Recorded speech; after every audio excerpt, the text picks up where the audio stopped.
আসসালামু আলাইকুম ওয়া রাহমাতুল্লাহি তাআলা ওয়া বারাকাতুহু।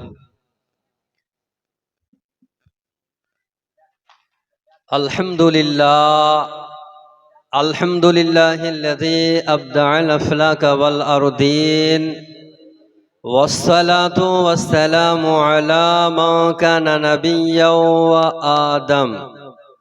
ওয়া আদামু বাইনাল মা'i ওয়াত তিন وعلى آله وأصحابه أجمعين. أما بعد فأعوذ بالله من الشيطان الرجيم. بسم الله الرحمن الرحيم. قل إن كنتم تحبون الله فاتبعوني يحببكم الله ويغفر لكم ذنوبكم والله غفور رحيم. آمنت بالله صدق الله العظيم وصدق رسوله النبي الكريم ونحن على ذلك لمن الشاهدين والشاكرين والحمد لله رب العالمين. اللهم صل وسلم وبارك على سيدنا ومولانا محمد معدن الجود والكرم منبع العلم والحلم والحكام وآله وأصحابه وبارك وسلم. صلوا عليه صلاة وسلاما عليك يا رسول الله. صلوا عليه صلاة وسلاما عليك يا حبيب الله. নির্বাচিত বিজ্ঞাপিত সভার সঞ্চালক কিবলা ও দেগার উলামায়ে আহলুস সুন্নাহ ও বিরাদানে ইসলাম ও পর্দানশীন ইসলামিক মা ও ভগ্নীগণ, আলহামদুলিল্লাহ, যাবতীয় প্রশংসা মহান স্রষ্টা সর্বদ্রষ্টা সর্বনিয়ন্তা সুবহানাহু তাআলার জন্য।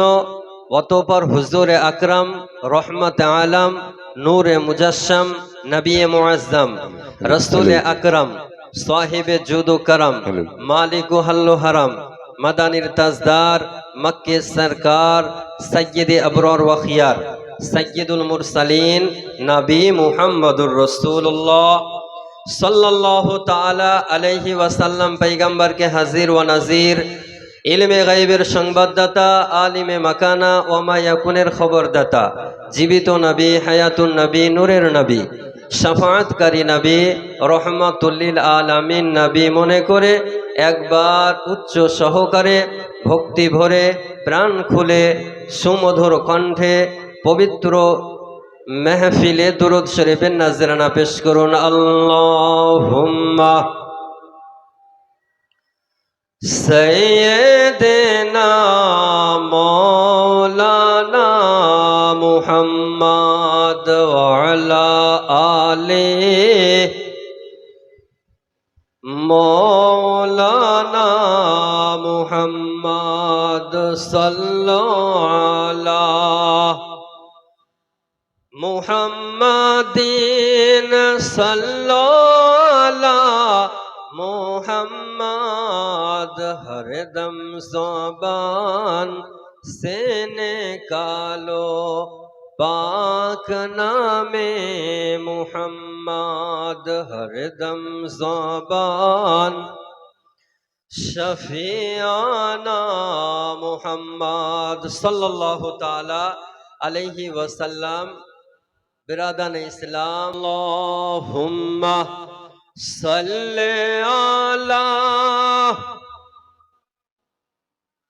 मौलाना मुहम्मद व अला आले मौलाना मुहम्मद सल्लल्लाहु अला मुहम्मदिन सल्लल्लाहु अला मुहम्मद हरदम ज़ुबान पाक नामे मुहम्मद हरदम ज़ुबान शफियाना मुहम्मद सल्लल्लाहु ताला अलैहि वसल्लम। बिरादान इस्लाम, মহান আল্লাহ কোরআনের মধ্যে ঘোষণা করেন, কুল হাবিব আপনি বলে দিন, ইন কুনতুম তুহিব্বুনাল্লাহ, যদি তোমরা আল্লাহকে ভালোবেসে থাকো। আমরা সকলে তো আল্লাহকে ভালোবাসি নাকি গো? তাহলে কি করতে হবে? রব্বুল আলামিন বলেন, হাবিব আপনি বলে দিন, হে মানব সম্প্রদায়, যদি তোমরা আল্লাহকে ভালোবেসে থাকো, ফাত্তাবিউনি, তাহলে আমার নবীর আনুগত্য হয়ে যাও, আমার নবীর ফরমাবরদারি হয়ে যাও, আমার নবীর তাবেদারি হয়ে যাও। যদি আমরা নবীর আনুগত্য হয়ে যাই, নবীর ফরমাবরদারি করি, তাহলে আমাদের লাভ কি? তারপরে আল্লাহ ঘোষণা করেন, ইউহিব্বুকুমুল্লাহ, আমি আল্লাহ তোমাদেরকে ভালোবাসবো। জোরে সুবহানাল্লাহ। তাহলে নবীর যদি আমরা ইত্তেবা করি, আনুগত্য হই, তাহলে আমাদেরকে কে ভালোবাসবেন? আল্লাহ। শুধু ভালোই বাসবেন না, আল্লাহ তারপর বলেন, ওয়া ইয়াগফির লাকুম যুনুবাকুম, এবং তোমাদের গুনাহগুলোকে ক্ষমা করে দেওয়া হবে। আল্লাহু গফুরুর রহিম, আল্লাহ ক্ষমাশীল। তাহলে আল্লাহকে যদি ভালোবাসার দাবি আপনি করেন, তাহলে সর্বপ্রথম নবীর আনুগত্য করতে হবে, নবীর ফরমাবরদারি হতে হবে, নবীর দরওয়াজার উপরে আসতে হবে। আপনাকে আমি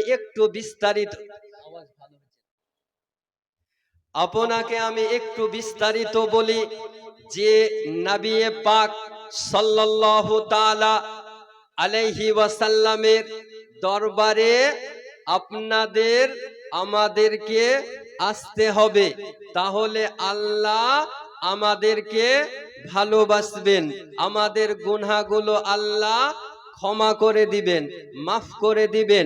নবীর দরবার হলো সে দরবার যে দরবারে হযরত আদম পয়গম্বর নবুয়ত লাভ করেছেন।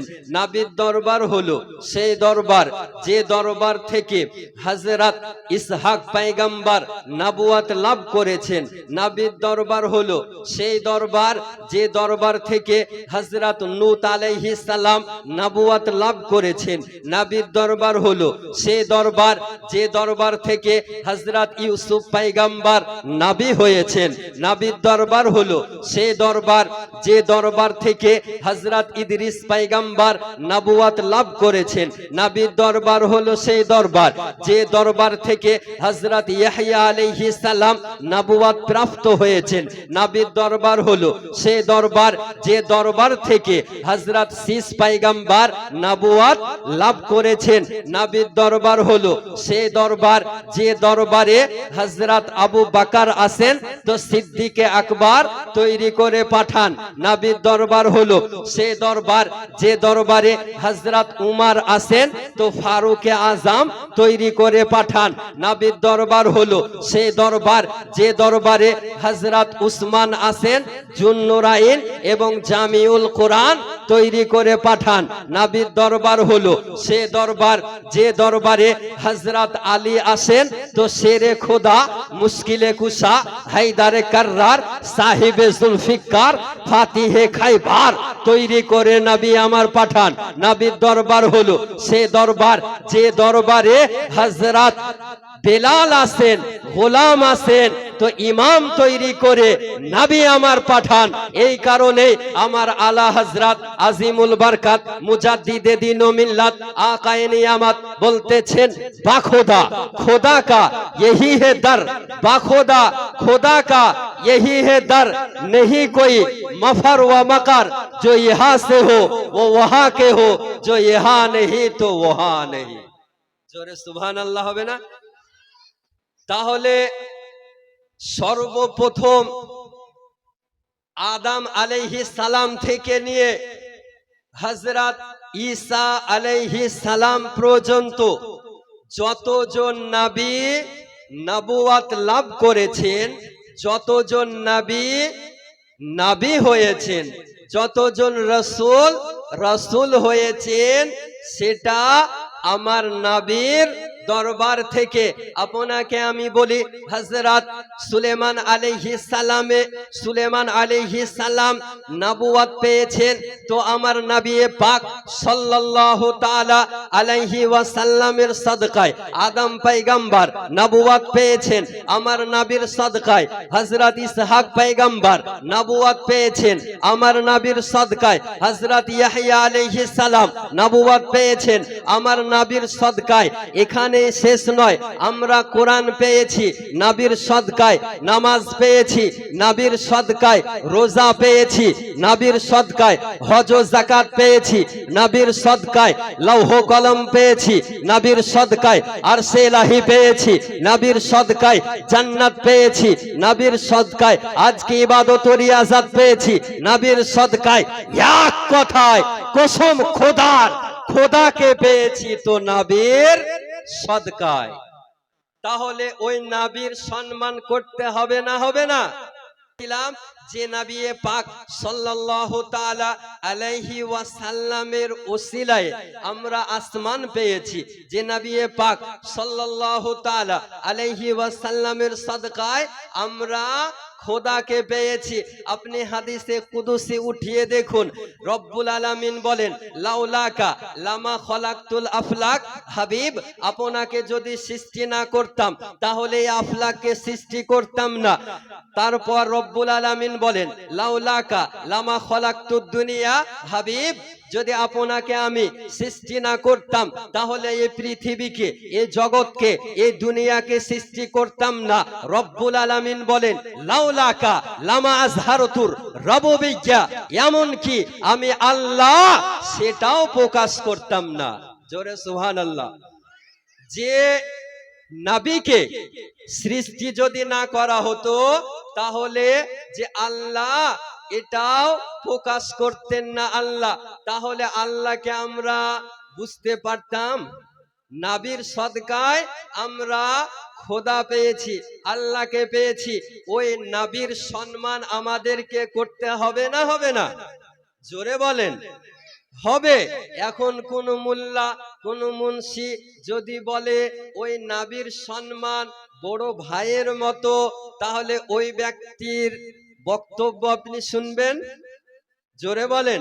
যে না মুসলমান, এই রকম মস্তিষ্কের বিকৃতি ঘটা ব্যক্তির ওয়াজ শোনা শরীয়তের বিধানে বৈধ নয়। যে নবীর সম্মান বুঝে না, যে নবীর ইজ্জত বুঝে না, যে নবীর তাজিম বুঝে না, ও বক্তার বক্তব্য শোনা শরীয়তের বিধানে অবৈধ, যাবে না। আপনাকে আমি বলি, আজকে হযরত বিলাল রাদিয়াল্লাহু তাআলা আনহুকে ডেকে নবী আমার বলেন, বেলাল দুনিয়াতে এমন কি কর্ম করো যে জান্নাতে তোমার পায়ের আওয়াজ শুনতে পাচ্ছি? সুবহানাল্লাহ বলতে হবে।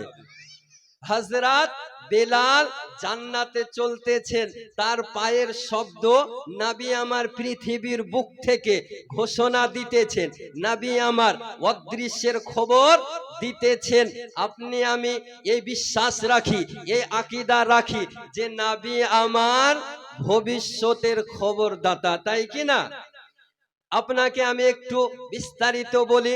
আজকে আমাদের জোলহাপাড়া কবরস্থানের উন্নতি কল্পে যে জালসা করা হয়েছে, সেই কবরকে আপনি দেখেছেন, কিন্তু কবরের শাস্তিকে দেখেননি। দেখেছেন? কে বলেছে?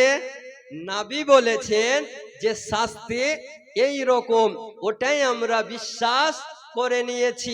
আপনাকে আমি বলি, নবী আমার বলেন, সাহাবী রাসূল বলেন, ইয়া রাসূলুল্লাহ, ইয়া হাবিবাল্লাহ, কবরের শাস্তিকে আমরা দর্শন করিনি, আপনি সংবাদ দিয়েছেন, আমরা বিশ্বাস করে নিয়েছি। কবরের শান্তিকে দেখিনি, আপনি সংবাদ দিয়েছেন, আমরা বিশ্বাস করে নিয়েছি। আলামে বারজাখকে দেখিনি, আপনি সংবাদ দিয়েছেন, আমরা বিশ্বাস করে নিয়েছি। মুনকার নাকিরকে দেখিনি, আপনি সংবাদ দিয়েছেন, আমরা বিশ্বাস করে নিয়েছি। কিরামান কাতিবিনকে আমরা দেখি নাই, নবী আমার সংবাদ দিয়েছেন, আমরা বিশ্বাস করে নিয়েছি। জান্নাতকে দেখিনি, নবী আমার সংবাদ দিয়েছেন, বিশ্বাস করে নিয়েছি। জাহান্নামকে দেখিনি, নবী আমার সংবাদ দিয়েছেন, আমরা বিশ্বাস করে নিয়েছি। লৌহে কালামকে দেখিনি, নবী আমার সংবাদ দিয়েছেন, আমরা বিশ্বাস করে নিয়েছি। হযরত মিকাইল আলাইহিস সালামকে আমরা দেখিনি, নবী আমার সংবাদ দিয়েছেন, আমরা পৃথিবীবাসী, আমরা জগৎবাসী বিশ্বাস করে নিয়েছি। ইসরাইল, ইসরাফিল, মিকাইলকে আমরা কেউ দর্শন করিনি, কেউ দেখিনি, কিন্তু নবী আমার সংবাদ দিয়েছেন, আমরা বিশ্বাস করে নিয়েছি। সুন্নি, হানাফি, মুসলমান কুরবান চান আমার নবী পাক সাহেবে লাউলাক সাল্লাল্লাহু তাআলা আলাইহি ওয়াসাল্লামের উপর এক কথায় খোদাকে আমরা দেখিনি, নবী আমার সংবাদ দিয়েছেন, আমরা বিশ্বাস করে নিয়েছি। করেন নাই? আমরা এই সমস্ত জিনিসগুলো দেখেছি। কবরের আযাবকে দেখেছেন, শান্তিকে দেখেছেন, জান্নাতকে দেখেছেন? না দেখে নবী আমার সংবাদ দিয়েছেন, আমরা সকলে বিশ্বাস করে নিয়েছি। একটি মাত্র হাদিসে পাক আলোচনা করি।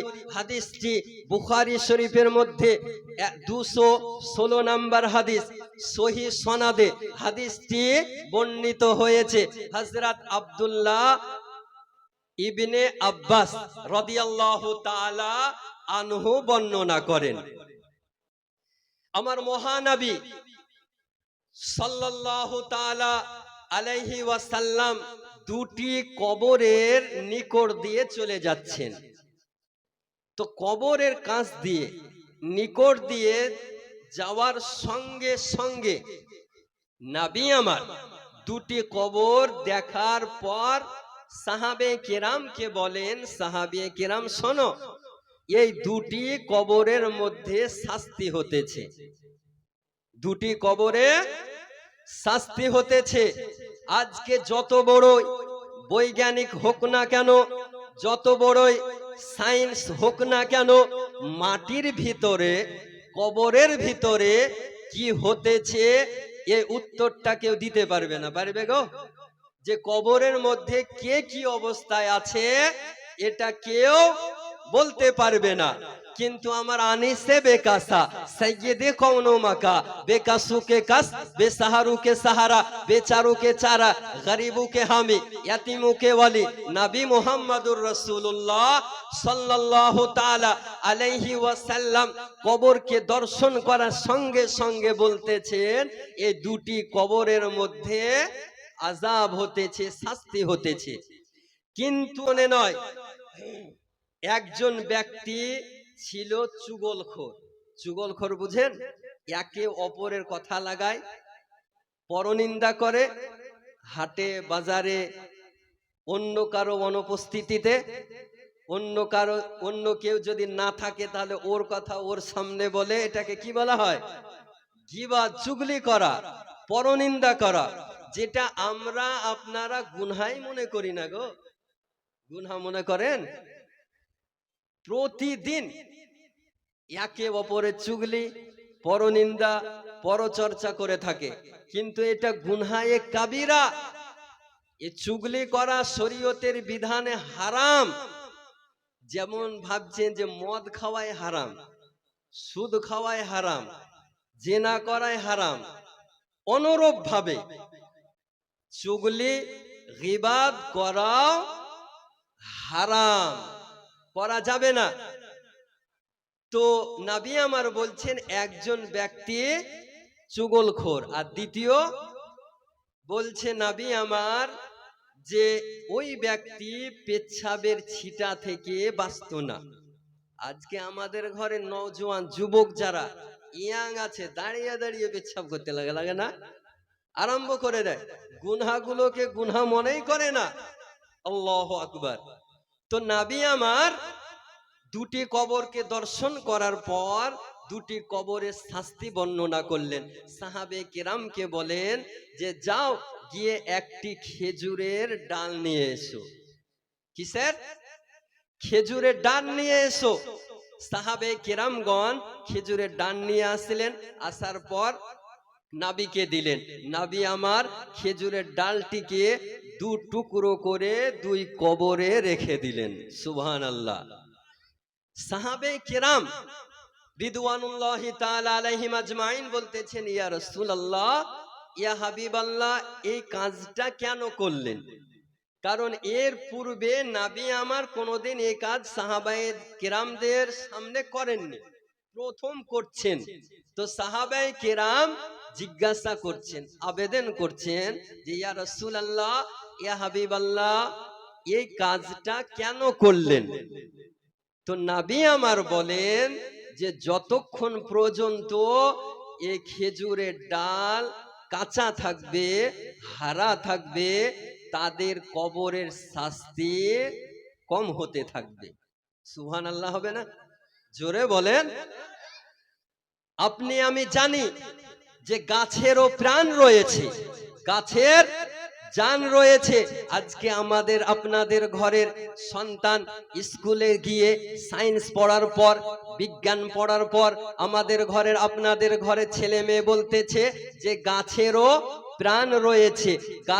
গাছ থেকে ডালকে আলাদা করার পর তার মধ্যে জান রয়েছে, তার মধ্যে প্রাণ রয়েছে। কোরআন শরীফ উঠিয়ে দেখুন, রব্বুল আলামিন বলেন, সাব্বাহা লিল্লাহি মা ফিস সামাওয়াতি ওয়াল আরদ, আসমান এবং জমিনের মধ্যে যা কিছু রয়েছে সকলে আল্লাহর তাসবিহ পাঠ করেন। আর এই খেজুরের ডাল তার কবরের উপরে যতক্ষণ পর্যন্ত আল্লাহ তাসবিহ পাঠ করবে, তাদের কবরের শাস্তি আযাব হালকা হতে থাকবে, কম হতে থাকবে। তাহলে আমাদের ঘরের আপনাদের ঘরের ছেলে মেয়ে এখন স্কুলে গিয়ে বলছে যে গাছেরও প্রাণ আছে, কিন্তু কুরবান জান মুসলমান, আজ থেকে 1400 বছর পূর্বে নবী পাক সাল্লাল্লাহু তাআলা আলাইহি ওয়াসাল্লাম মদিনার ধরতি থেকে জগৎবাসীকে মেসেজ দিয়ে গিয়েছেন যে গাছেরও প্রাণ আছে। আজকে নয়, কালকে নয়, আজ থেকে 1400 বছর পূর্বে নবী আমার জানিয়ে দিয়ে গিয়েছেন, মানুষকে বার্তা দিয়ে গিয়েছেন। আপনাকে আমি বলি, ফিরে আসে তো সেই কবরে রহমতের বৃষ্টি বর্ষিত হতেছে। সুবহানাল্লাহ বলবেন না?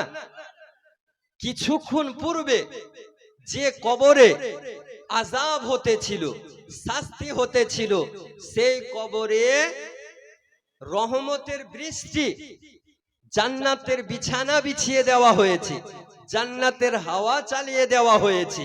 রব্বুল আলামিনের দরবারে হযরত ঈসা পয়গম্বর আরজ করেন, ইয়া আল্লাহ, পরওয়ারদিগারে আলম, কিছুক্ষণ পূর্বে এই কবরে শাস্তি হতেছিল, আযাব হতেছিল, আর এখন জান্নাতের বিছানা বিছিয়ে দেওয়া হয়েছে, রহমতের বৃষ্টি হতেছে। আল্লাহ, এই ব্যক্তি দুনিয়াতে এমন কি নেকির কর্ম করেছিল?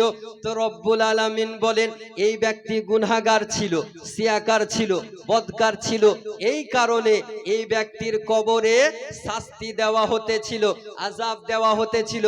কিন্তু পৃথিবীর বুকে, জগতের বুকে একটি নেক কর্ম করেছিল। নেক কর্মটি কি? রব্বুল আলামিন বলেন, ইনার স্ত্রীকে, ইনার বিবিকে, ইনার ওয়াইফকে গর্ভবতী পৃথিবীতে রেখে এসেছিল, আর ওসিয়ত করে এসেছিল যদি তার বাড়িতে, তার উদর থেকে, তার স্ত্রীর গর্ভ থেকে ছেলে সন্তান জন্মগ্রহণ করে, তাকে যেন মাদ্রাসায় অ্যাডমিশন করানো হয়, তাকে যেন মাদ্রাসায় ভর্তি করানো হয়। আজকে তার বিবির উদর থেকে, তার স্ত্রীর গর্ভ থেকে ছেলে সন্তান জন্মগ্রহণ করেছে, আর তার ছেলে সন্তানকে মাদ্রাসাতে অ্যাডমিশন করিয়েছে, আর মাদ্রাসার মৌলানা সাহেব, ইমাম সাহেব, হাফেজ সাহেব তাকে বিসমিল্লাহির রহমানির রহিম পাঠ করেছে। আর যার সন্তান, যার ছেলে আমাকে রহমান বলে পৃথিবীর বুকে ডাকবে, যার সন্তান আমাকে রহিম বলে পৃথিবীর বুকে ডাকবে, তাকে আমি কবরের মধ্যে, কবরের ভেতরে কি করে শাস্তি দিতে পারি? আমি আল্লাহ তার সন্তানের কারণে, তার সন্তানের বিসমিল্লাহির রহমানির রহিম পাঠ করার, তেলাওয়াত করার বরকতে আমি আল্লাহ তার বাবার গুনাহগুলোকে ক্ষমা করে তাকে জান্নাত দান করেছি। আজকে আমাদের ঘরের সন্তানেরা মাদ্রাসা থেকে 100 কিলোমিটার দূরত্ব নাকি গো? কুতুবুদ্দিন বখতিয়ার কাকি রাদিয়াল্লাহু তাআলা আনহুর মায়ের উপরে, যে কুতুবুদ্দিন বখতিয়ার কাকি আল্লাহর একজন ওলি ছিলেন। ছোট্ট বাচ্চা ছেলে হযরত কুতুবুদ্দিন বখতিয়ার কাকির বয়স যখন 4 বছর। কত বছর? আর আপনাদের আমাদের ঘরে ছেলেরা যদি 20 বছর হয়ে যায় তাহলে বলবে এখনো ছোট আছে, পরে পড়বে, বয়স হয়নি এখনো, নাকি গো? কিন্তু কুতুবুদ্দিন বখতিয়ার কাকি রহমাতুল্লাহ আলাইহির মায়ের উপর কুরবান যান, যে মা 4 বছরের সন্তানকে বলতেছে, বেটা অনেক বড় হয়ে গিয়েছো, এখন ইমাম সাহেবের নিকটে কোরআন শরীফ পড়তে যাও। মা তো মা ছিল, যে মা শিক্ষা দিতেন না, যদি শিক্ষা দিতেন তাহলে কোরআনে কারীমের শিক্ষা দিতেন। তো আপনি আমি জানি যে বাচ্চা ছেলেদেরকে একদিন দুদিন বললে কথা শুনে না, শুনে গো? হযরত কুতুবুদ্দিন বখতিয়ার কাকি রাদিয়াল্লাহু তাআলা আনহুর মা একদিন দুদিন বলার পর ছেলে যখন কথা না শুনে একদিন হাতটাকে ধরিয়ে মসজিদের ইমাম সাহেবের নিকটে গিয়ে বলছে ইমাম সাহেবকে, যেটা আমার সন্তান, একে কোরআন পড়িয়ে দিয়েন। সময় নষ্ট করব না, শুধুমাত্র কয়েক মিনিট। বিরক্ত হয়েছেন কে বলবো?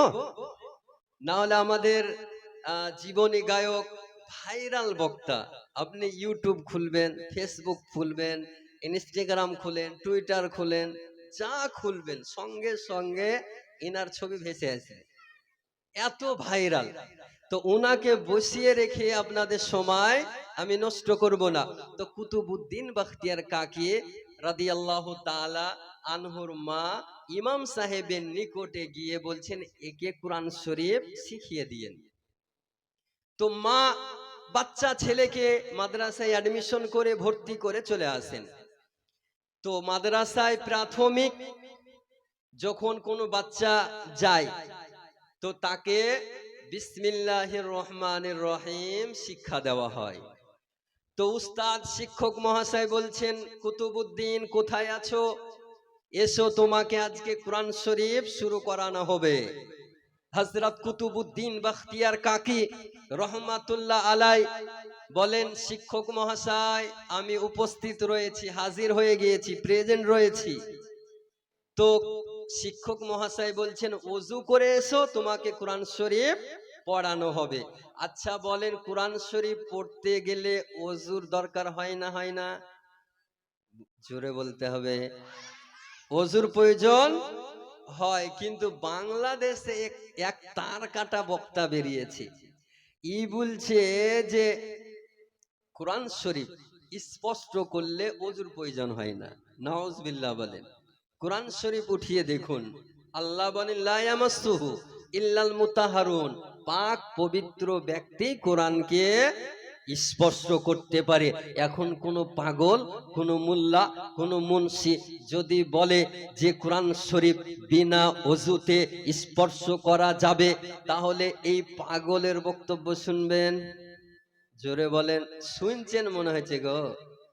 শোনা যাবে না, কারণ এর বক্তব্য যদি আপনি শুনেন আপনার ঈমান নষ্ট হয়ে যাবে।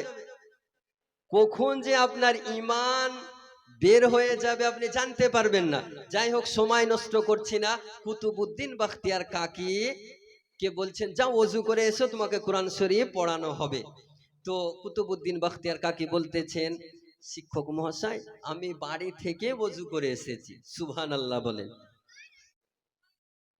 যতজন ছাত্র এই মাদ্রাসাতে অ্যাডমিশন হয়েছে, ভর্তি হয়েছে, সকলে যখন শিক্ষক মহাশয় ওযু করতে বলে তখনই ওযু করে, কিন্তু ছেলেটা বাড়ি থেকে ওযু করে এসেছে। তো শিক্ষক মহাশয় বলছেন, বেটা কোরআন শরীফ নিয়ে এসো, কোরআন শরীফ তোমাকে পড়ানো হবে। শিক্ষক মহাশয় আদব সহকারে আউযু বিল্লাহি মিনাশ শাইতানির রাজিম পাঠ করালেন, তারপর বিসমিল্লাহির রহমানির রহিম পড়ালেন। হযরত কুতুবউদ্দিন বখতিয়ার কাকি শিক্ষক মহাশয়ের সঙ্গে সাথে সাথে আউযুবিল্লাহ বিসমিল্লাহ তেলাওয়াত করার পর শিক্ষক মহাশয় বলে, বেটা কুতুবউদ্দিন আলহামদুলিল্লাহ রব্বিল আলামিন পাঠ করো। তো হযরত কুতুবউদ্দিন বখতিয়ার কাকি চুপ রয়েছেন, খামোশ রয়েছেন, সাইলেন্ট হয়ে গেছেন। সুবহানাল্লাহ বলবেন না? কোরআন শরীফ পড়ার দোয়া কি জানেন? কোরআন শরীফ, কোরআন মাজিদ পড়ার দোয়া কি? এক্ষুনি বললাম, আউযু বিল্লাহি মিনাশ শাইতানির রাজিম, বিসমিল্লাহির রহমানির রহিম। এই তাউজ তাসমিয়া কোরআন শরীফ পড়ার দোয়া। তো কোরআন শরীফ পড়তে হলে আউযু বিল্লাহ বিসমিল্লাহ পড়ার পর কি পড়তে হয়? আলহামদুলিল্লাহ। তো আলহামদুলিল্লাহ পড়ছেন শিক্ষক মহাশয়, কিন্তু কুতুবউদ্দিন বখতিয়ার কাকি পড়ে নাই। নিজের গর্দানকে, নিজের মস্তককে ঝুঁকিয়ে দিয়েছেন। তো একবার, দুবার, তিনবার শিক্ষক মহাশয় যদি পড়তে বলে কথা না শুনে, তাহলে একটু গরম করে বলে, নাকি গো, এ কুতুবউদ্দিন পড়ছো না কেন? তো হযরত কুতুবউদ্দিন বখতিয়ার কাকি বলতেছেন যে শিক্ষক মহাশয়, আমি আলহামদু থেকে পড়বো না, বরং সুবহানাল্লাযী আসরা বিআবদিহি থেকে পড়বো। জোরে সুবহানাল্লাহ বলে। এই সুবহানাল্লাযী আসরা বিআবদিহি কত পারা আছে জানেন? 15 পারা, প্রথম লাইন।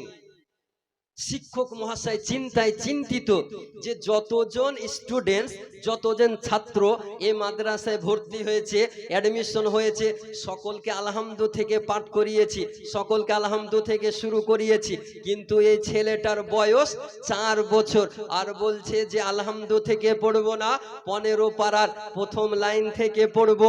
তো শিক্ষক মহাশয় বলছে, বেটা 1 থেকে 14 পারা পড়বে না কেন? তো হযরত কুতুবউদ্দিন আল্লাহর ওলি ছিলেন, একটু আপনাদের আমি মনোযোগ চাইবো। হযরত কুতুবউদ্দিন বখতিয়ার কাকি বলতেছেন, শিক্ষক মহাশয় 1 থেকে 14 পারা আমি মুখস্থ করে নিয়েছি। জোরে বলেন। 4 বছরের শিশু সন্তান 1 থেকে 14 পারা মুখস্থ, একটু ভাবার বিষয় রয়েছে, একটু চিন্তা করার বিষয় রয়েছে। শিক্ষক মহাশয় চিন্তায় চিন্তিত, বেটা 1 থেকে 14 পারা পড়বে না কেন, মুখস্থ কি করে করলে? তো হযরত কুতুবউদ্দিন বখতিয়ার কাকি বলতেছেন, শিক্ষক মহাশয়, আমার মা জননী, আমার আম্মা জননী 1 থেকে 14 পারার হাফেজা ছিলেন। আমার মা জননী যখন সকালে ফজরের নামাজ পড়ার পর 1 থেকে 14 পারা না পড়তেন, তো এই পৃথিবীর, এই জগতের কোনো কাজ করতেন না। আমার মা জননী যখন ফজরের নামাজ পড়ার পর আমাকে কোলে নিয়ে 1 থেকে 14 পারা তেলাওয়াত করতেন, তখন আমার মায়ের শুনে শুনে আমি কুতুবউদ্দিন মুখস্থ করে নিয়েছি। জোরে বলেন। আজকে মা যদি তাহাজ্জুদ গুজারনে ওয়ালি হয়, তো বেটা কুতুবউদ্দিন বখতিয়ার কাকির মতো জন্ম নেবে। আজকে মা যদি 5 ওয়াক্ত নামাজি হয়, তাহলে বেটা খাজা গরিবে নওয়াজ রহমাতুল্লাহ আলাইহির মতো জন্ম নিবে। আজকে মা যদি সেজদায় মস্তককে রেখে আল্লাহর দরবারে কান্না করেন, তো বেটা ইমাম আলী মাকাম ইমামে হুসাইনের মতো জন্ম নিবে। আজকে মা যদি আল্লাহর দরবারে দোয়া করেন, তাহলে বেটা ফরিদউদ্দিন গঞ্জে সাকার রহমাতুল্লাহ আলাইহির মতো জন্ম নিবে।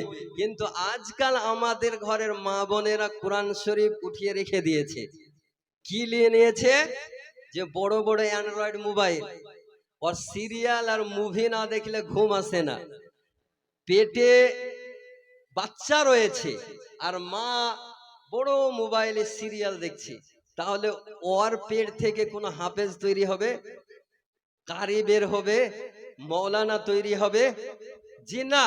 মা যদি নামাজি হয়, মা যদি পরহেজগার হয়, তাহলে তার সন্তানও পরহেজগার হবে, মুত্তাকি হবে। বলার পর, শোনার পর আমাদের সকলকে আমল করার তৌফিক দান করুন।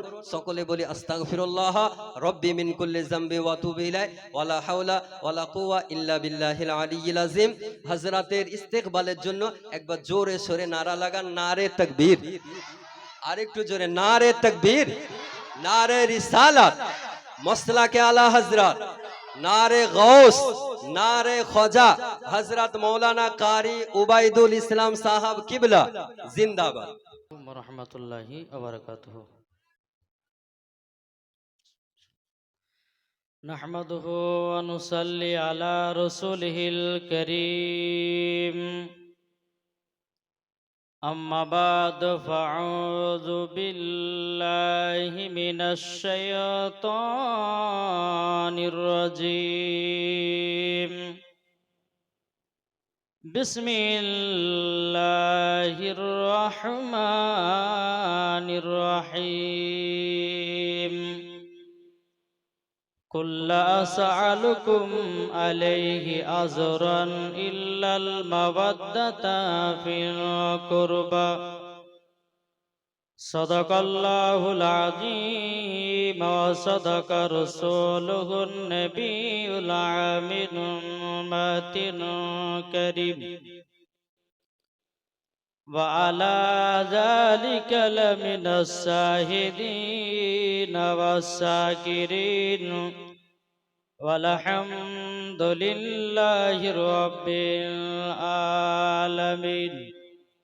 या अय्युहल्लज़ीना आमनु सल्लु अलैहि वसल्लिमु तस्लीमा।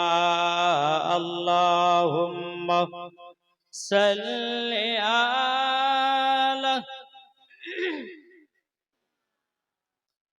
मौलाना मुहम्मद व अला आलि सय्यिदिना मौलाना मुहम्मद। আছে ভয় কে আছে আর আছে ভয় কে আছে আর। সৈয়দুল মুরসালিন নবী মোদের জামিনদার। জোর হবে না সুবহানাল্লাহ। সৈয়দুল মুরসালিন নবী মোদের জমিনদার আছে ভয় কে আছে আর আছে ভয় কে আছে আর। আরে মাথার পর আসবে সূর্য তার তাপেতে গলিবে মগজ। আরে সেই দিনেতে জোর বলেন সুবহানাল্লাহ। আরে সেই দিনেতে পার করিবে নবী মুহাম্মদ আছে ভয় কে আছে আর আছে ভয় কে আছে আর। সৈয়দুল মুরসালিন নবী মোদের জামিনদার আছে ভয় কে আছে আর আছে ভয় কে আছে আর। আল্লাহুম্মা সাল্লি আলা সাইয়্যিদিনা মাওলানা মুহাম্মদ ওয়া আলা আলে সাইয়্যিদিনা মাওলানা মুহাম্মদ সাল্লাল্লাহু